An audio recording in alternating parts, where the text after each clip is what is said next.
Hey everyone, today is Friday, October 2nd. Today what you need to do is first go and check in on campus. Then I have a book talk for you to watch. This week the book talk is brought to you by Mr. Escrow, our librarian.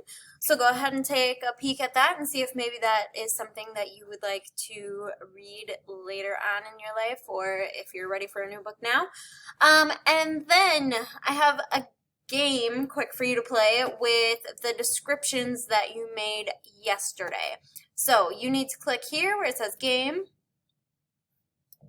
It'll bring you to quizzes. When you get here, you can enter your parents' email if you want to. You don't have to. It'll send your results to your parents. After you hit accept, then this should pop up that says play now, and it'll bring up your quiz. Just hit start and you can go ahead and complete that.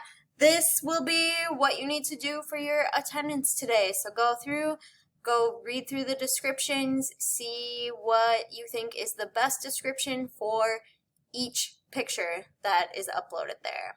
Have a great weekend, guys.